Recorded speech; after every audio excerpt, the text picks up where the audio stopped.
Here she comes. Here she comes. What do you got there? Here she comes. Hi. Hi.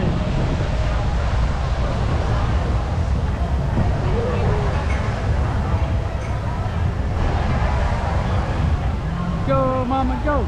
Go, mama, go. Go, mama, go. Go, mama, go. Go, mama, go. Go, mama! Go, mama! Go, mama! Good job, mama! Good job, mama!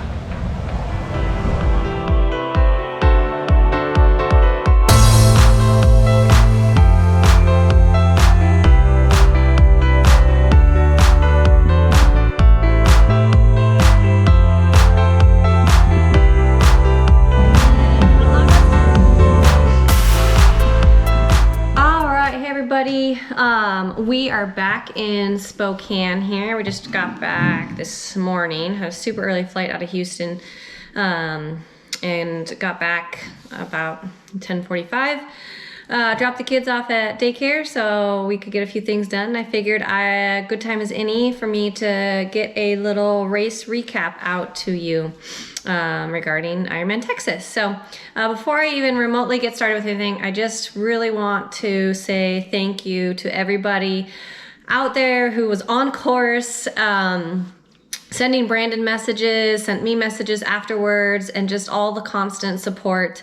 Ironman Texas was a kind of a tough day for me, and I'll get into that in a second, but I stayed in it because of all the support and all the cheers and just the constant, everybody giving me, love, and again, I'm gonna use the word support again, but support and just cheering for me, yelling my name, with all the smiles, and it was really amazing. And again, I think I say this every time, but I'm so thankful and just so honored to be able to do this and to share it with you guys. So thank you so much. So with that, let's get into kind of race day here. Ironman Texas is a race I really enjoy. I actually really love this course. Even though I know some people say it's really kind of boring. Hardy Toll Road is not all that exciting, but it can be really fun if you don't have 25-mile-an-hour plus headwinds, which is what we decided to have on race day. So, but I kind of like courses where you can just kind of stick your head down and you really just have to like fly and you kind of have to gun it. I also like courses that you have to climb on. So honestly, kind of a little bit of everything is always a lot of fun. So race morning, started out pretty standard, nothing special. I hopped in the water, tried to get in the water a little bit earlier this time. I got caught in the back at Galveston, so I hopped in the water a little bit early. And swim, honestly, there's not a whole lot to report. I had a decent swim. Not as fast as I would like. I'm still trying to figure out this swim. I've been making some changes, and but I couldn't hold on to those changes. I literally made changes last week to my stroke that was making huge gains and huge improvement, but I could not hold it at all. Just body wasn't ready to hold on to that for an hour. So I have a lot of work to do in the swim. It kind of felt a little bit long out there by the time we got into the canal, which this is one of the coolest races where you do go into the canal and all of a sudden there's people everywhere, which is really kind of fun and really awesome because normally when you swim you're in just such no man's land, but not at this one. And so that is definitely really cool. Though I kept thinking, okay, we've got to be getting close to the finish. Well, where is it? It was not where I thought it was going to be. So definitely felt a little bit long, but again, nothing really all that interesting to report. Water felt amazing. It was a fairly smooth swim. Not as fast as I would like, but definitely not bad. I'm really happy the fact that I'm kind of consistent right now at that like 105 to 107 range. And again, I want to be faster, but I'm happy with the fact that that's like my consistent piece versus like 110, 115, which is where I used to be. So I've made a lot of improvement. Hopped on the bike, and this is where things kind of got interesting. I was really excited for this bike, but I hopped on the bike and instantly just didn't feel Didn't feel me. I couldn't push power at all on Saturday. I haven't looked at what my data is yet, but just from what I know, seeing there, it was low. I normally, I was planning on trying to be between, 195 and 210 watts, depending on where I was. I wasn't even close to those numbers. I just couldn't push them. And I don't totally know why. I haven't delved into it too much. I think if you watched my previous video, you know that I was having kind of a rough time after Galveston, where I just never felt myself. I was tired, I was fatigued, I ended up getting sick. Right after I posted that last YouTube video, I ended up getting really sick and lost like 3 pounds. And just no real reason, just couldn't eat and stomach issues. And I did gain the weight back, but even if you gain that weight back, like your energy stores, you can gain the weight, but it doesn't necessarily mean that your energy stores have regained. And I think that was a piece that was involved with this. So yeah, I don't know. I kind of really struggled from the get-go on the bike. Never had any pop, never had my legs, never really had any spark. And then at about mile, 15 maybe, I lost one of my infinite bottles. So about 450 calories, which is a large amount. That's about 90 minutes of calories. I had extra stuff on me, but it wasn't going... I thought it was going to cover me, but it didn't cover me for the type of ride that we ended up having, which was about 30 to 40 minutes longer than planned. So that meant that the rest of the ride, I was having to, manage that a little bit. And then for those of you that pay attention, you know that this year at Ironman Texas, we had the headwind from hell. That's just the way that it is. On the way out, it was easily 25 plus mile an hour winds, and it was like riding into a brick wall. There's no way you can prepare for that. It was every ounce of my energy to maintain 16, 17 miles an hour. And it definitely wears on you. The nice thing is when we turned around, it was a lot of fun. You just kind of went for it and you could go 30 miles an hour. And it was a lot of fun. So that was really awesome. And then unfortunately, I had a little bit of a snafu about mile 60, went over something in the road, and my Aero water bottle fell off. So now not only was I down 450 calories, I now had no water. And I was in that space where I had just recently passed an aid station. So there wasn't going to be another aid station for about 10 to 12 miles. So I had no water for 10 to 12 miles. I am someone who drinks a lot of water when I ride. I require a lot. I like my water. I refill my Aero bottle at every aid station, and I drink almost all of it every time. So then that meant that the rest of the ride, I was trying to constantly decide between, okay, do I grab water at this one, or do I grab Gatorade, or gel, or what do I grab? And so that definitely, I still had quite a bit of riding left to go, 50 miles or so. And that definitely played a big factor. I hit about mile 90 or about 100, and my blood sugar just dropped like a rock. I did look at my heart rate data at that point, and my heart rate just bottomed out as well at about that time frame. And at that point, it was like out of the aero bars, just sit there and hang on, pedal by pedal. Kept telling myself, just gotta get to the end of the bike. Taking some deep breaths, using my breathing to help ground me. Drinking Gatorade whenever I could, because I was out of Infinite, and I was out of everything else. And just focused on my cadence the whole time. I just said, keep pedaling, and you'll get there eventually. And so eventually got to transition, got off the bike, was pretty frustrated, pretty bummed. I thought maybe I was like in last place. Started running, and I was like, I don't know if these legs are gonna turn around. They kind of felt okay, they didn't feel great. I knew again from the get-go I wasn't gonna have the speed that I trained for. Just wasn't gonna be there. So I just had to say, well, I'm just gonna run nice and steady, and I'm gonna see what happens.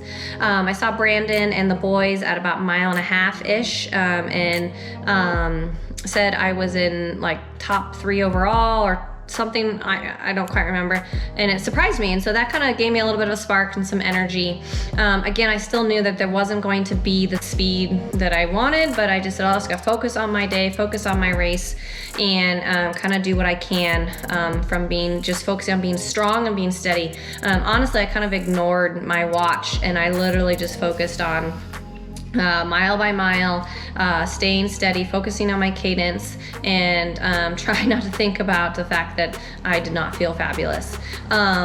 So was able to kind of hang in there pretty well for the first 2 loops. The 3rd loop got dark. Blood sugar dropped again. I started having a really hard time getting calories in, which is not something I normally have a hard time with. I'm usually someone who can get almost any calorie down when I'm training, racing. And I stopped taking calories about mile 15 because I just kept spitting them out. Not throwing them up, just spitting them out. I lived off of Coca-Cola and Coca-Cola water, and every once in a while some potato chips that I could kind of get down.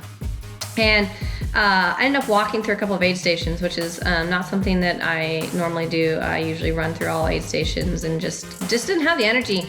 And I finally ended up getting to it was about mile 23, and I ran past Val, one of my really good friends, Val, and one of my athletes, and I was barely hanging on. I thought I was gonna pass out. I felt really low. I was like, I don't know if I can make these next 3 miles. And she gave me the tough love and the kick in the ass that I needed, because I needed it bad at that moment. I was having a pretty big pity party.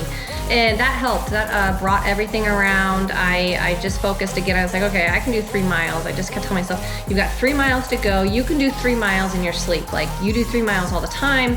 It's an easy run. 3 miles is 30 minutes if you're running slow. It's 20 minutes if you're running strong right now, because I knew I wasn't going to be able to run my normal 3 mile pace. And I kept saying, this is your day. You've got to give everything you can in this moment to try to get some of the goals that you had set for yourself. And so I kept saying 3 miles, 3 miles. I like to focus on 1 mile at a time.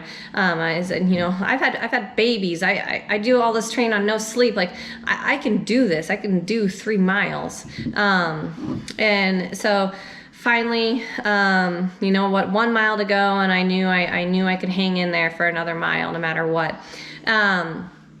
Crossed the finish line, and just a combination, just instantly, like, just so glad to be done, but also at the same time a little bit bummed and frustrated that I wasn't executing. I knew I didn't execute the way that I wanted, but at the end of the day, found out that I had won my age group, and I took top 3 overall, and that kind of was one of those things where I was able to let go of the fact that I didn't execute the way I wanted to, because I had achieved some of the goals that I had set out to. And I think that was really important, and still something I'm kind of working through right now, because I did not perform to my capabilities or what I trained for, and that can be really frustrating. But at the same time, I had set a whole bunch of goals for this race that were separate from data or separate from that, and it came down to, okay, if you execute based off of how you want to feel for each segment, then those goals probably will occur, and that became the more important piece. The times became irrelevant, and the pacing became irrelevant, because I was hanging onto a Kona slot, and I was hanging onto the top 3 overall, and those became the pieces that I wanted. And at the end of the day, those are the ones I achieved, and those are the ones that are important to me for that race.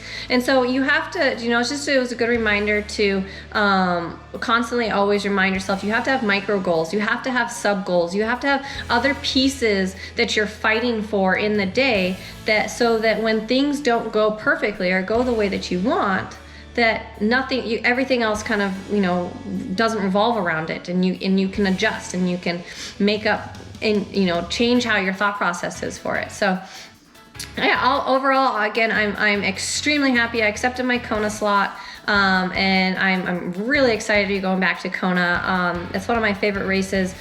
This will be now the 3rd time I've raced there, and I qualified in 2017, 2018, and then now this year. And so really excited. I have a lot of work that I want to do for it, and again, we're going to set big goals for the race. So really what it comes down to is, I think you're allowed to feel extremely proud of yourself, but also disappointed in aspects of it. And that's fair and that's okay. There's nothing wrong with that. It doesn't mean, again, it doesn't mean that I'm not grateful. It doesn't mean that I'm not happy or proud of what I've done, because I am. I fought for that day, and it was my first full Ironman back after having 2 babies and the car accident, and I couldn't ask for anything more than what I gave. I had nothing to give, and I gave everything at the same time. And that's really what it comes down to. I was willing to put it all out on the line no matter what I felt like, and that's what I went out and did. And so I can't ever fault myself for that. You know, there's more again, but it also kind of leaves me hungry. It leaves me ready to get out there and do more, because I feel like there's more to give, and I can't wait to kind of see, you know, what else it is that we can do from it. So yeah, that's kind of Ironman Texas. Really great day. I do really love that race. The support on that run is just amazing. It's so much fun. If you ever get a chance to do it, even though the bike, you never know. If you get a rough day, it can be really rough, but at the same time, the run makes up for every ounce of it, because it's so spectacular. It's so much fun. The crowd support is just amazing. The volunteer support is just amazing. And I definitely recommend it. So again, thank you to everybody for everything, for all the support, all the cheers. Thanks to my coach Heather for constantly pushing me. My sponsors Infinite and